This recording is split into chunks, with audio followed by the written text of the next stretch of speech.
AJ writes into Podcast Beyond and says, Beyond. Beyond. With all the GTA 5 and next-gen talk, I feel games like Puppeteer and Killzone Mercenary got a bit ignored by the Podcast Beyond crew. Understandable. No Can way, you I didn't spend some ignore it. time sharing your thoughts on these games? I think Puppeteer is easily one of the best platforms of this generation. Yeah, Puppeteer. I haven't finished Puppeteer, but Puppeteer's Puppeteer's fantastic. fucking awesome. Yeah. I'm too busy to Puppeteer- play Puppeteer. Puppeteer is the only game I ever walked by Colin's desk and saw him with a grin on his face playing. Yeah, that's... It's As opposed to a scowl that he normally has. I mean, you had like childlike delight on your face while you were playing that. Puppeteer is a really special game. Get on your soapbox. What's Puppeteer all about? Puppeteer is about a boy without a head named Kuduro. He's under attack by the Moon Bear King. Of course. And his whole thing is that he uses other heads that he finds, which give him like some special abilities, which aren't like super robust. So this is a knockoff of Kid Chameleon. Yeah, a lot of people have been saying that. Yeah, it love is. Kid But Chameleon. I wouldn't say it's quite like Kid Chameleon because I'm just screwing because the heads don't really give you special powers that you use actively. They're like they unlock things in the environment. Gotcha. And stuff like that. It's like a single move you can use and stuff like that. Right. I mean, it's also the aesthetic, the art style is what I think sets it apart for me because it's like gorgeous and it's meant to look as though it's on a stage basically. So everything's props, everything is like like pieces of the stage that you have to knock down. Everything like almost has that like feel of like almost like A when you diorama. think of, yeah, I mean, like totally. when I'd look by, it looks like there's gonna be curtains, or when I'd watch Colin play, curtains swoop in and change Right. the scene and come back out. Exactly. Yeah, I it's can really play. cool. I can play as a little wooden boy with a Triceratops head, which is all I've ever really wanted from a video That's game. it. That's Jared's true. hanging it up now. Yeah. Can't do that in Grand Theft Auto 5, can you, Rockstar? No, you can't. It's a lot of things you can't do in Grand Theft Auto 5. It's a remarkable game, I agree. and it tanked clearly. Budget price though, isn't it? Yeah, it's $40, so it was like Sly, but Sly sold really well. I think so it's it was 20. Well, Sly had some name, cachet attached to it. I think it's 20 now on PSN, like right now. Probably think is. it's I mean, the sale, yeah. game hanked. I'll So buy it. And that said, it's one of those examples of a game. We talked about this with Starhawk and even Twisted Metal. It's like, why bother if you're just not gonna do anything with it? Like, why are you even making this game? If the game probably sold.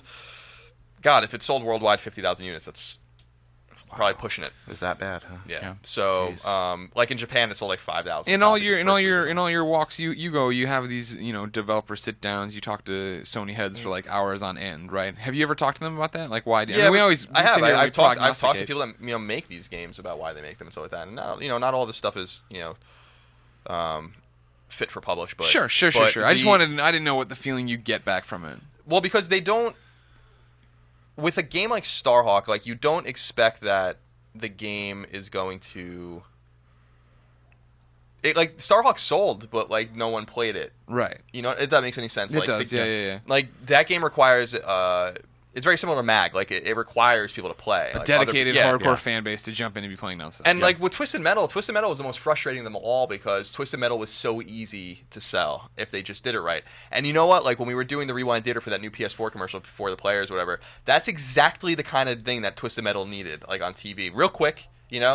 Like remember playing it on PS1, remember playing Black on PS2, remember being in your college dorm room, remember play it with your son now. Now it's Twisted Metal's, like it would have been so easy to do, and like they just let these games die. I don't understand that mentality, and it's fucking annoying. I mean, it's this weird thing where like you have this line where people are creating these pieces of art, like people, especially like something like Studio Japan, where they're cultivating creativity. Like someone had this idea for Puppeteer and pitched it and liked it and was passionate about it, and it's really cool that it's able to go through kind of all the levels and actually come out even despite the bureaucracy. But then you realize it's also a business, and it's like they need to be making things that are, number one, going to be profitable, and number two, are going to like sell and catch on and become franchises and do all these other things. So it's like it's a testament to Sony that they believe in creativity enough that they can allow these games to come out, but it's also kind of sad because, yeah, like you said, like they almost shouldn't bother if they're not going to put marketing power into them and let them thrive. Although we're sitting here talking like these kind of grand, beautiful failures are a new thing. But I mean, if we go back through video game history, all the way back to the 8-bit era, there are remarkable games that didn't sell at all that now we celebrate, and this may just be something that's going to be with us as a part of that business. Some of it's that at the beginning, who really knows what's going to happen? You sit there and you look at this, go, that's a great idea, let's make it. And about halfway through, you sit there and go, oh my God, we're not going to sell any of these. But by then, You know, See, that's been going on for 20, 30 years. That was my thing. Like, how much of it is we have to get it out before next gen, before this, but then you miss a milestone, or they just shift a milestone, and so then you are just in this lose-lose situation, right? It's similar, like, like, why would you put work into that? How many videos or articles do we put up on IGN, right? They get run right off the front page. They go down the blog roll and they disappear, and nobody ever sees them again. And it's just like, well, we were working on it, and that was when it ended up that was our shop, but there was breaking news, or this happened, and some unforeseen circumstance popped up. Yeah. I think, I know Gavin Moore, who's the guy who made the game, and I know that he's really happy with the game. And, like, I think that Sony has to be happy with the critical reception of the game, because the critical reception is, I think, 8+ on Metacritic, which is fucking awesome. So it's not their fault. It is an issue of, like, all the things coming together, and marketing is basically the problem. Like, you can market a game like that. Little Big Planet was marketed. You look at Little Big Planet, especially in the original one, it's a fucking burlap sack boy, and like it's on PS3, which is really struggling and all these things. But the game ended up selling millions of copies, so much so that Media Molecule was purchased by Sony. So there's a way to do it. It's just they don't have the fortitude to do it. And it's frustrating to see this happen with first and second parties at Sony, because it's very rarely the quality that's the problem in those games. Like, people call us PlayStation fanboys and stuff sometimes, and that's fine. This is a PlayStation podcast, whatever. But like the quality of the game is very rarely the issue. If you look at the first party, like, they make good games, and if you look at the second party, they don't bother making shitty games, with the exception of like a few like that have come out there, like Layer's not a second party game, but that's an example. Yeah. Talk about Layer, Greg. Didn't like Layer. Motion controls Let's didn't not work. even rehash. I had almost forgotten Layer. A lot of people I'll have. never forget. Gosh. So that's that. Killzone. Yeah, Killzone. Killzone's rad. Really good. And we talked a great We deal all about played Killzone. it. We all liked that one. Yep. It's the first great first-person shooter. Might be a little too late.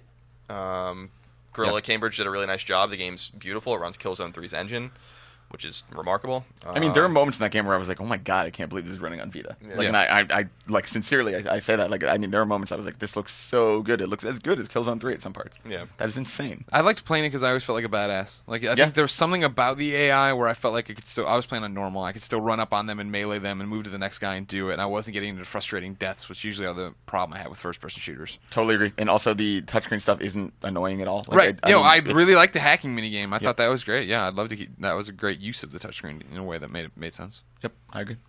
There you go, AJ. Hope you're happy. We talked about the two games. Now we're gonna get back to Grand Theft Auto 5. Yeah, and then, I mean, to just expand upon this thing, I'm worried about Tearaway too for the same reason. I mean, Tearaway's gonna come out and looks really cool. Yeah, we got Tearaway, and like that game.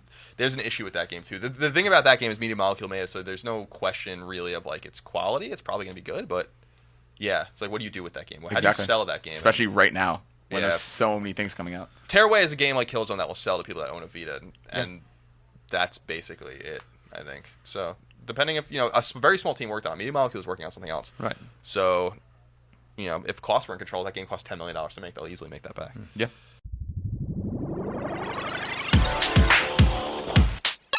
Users lose all sense of reality and enter another world. Remember, do not underestimate the power of PlayStation.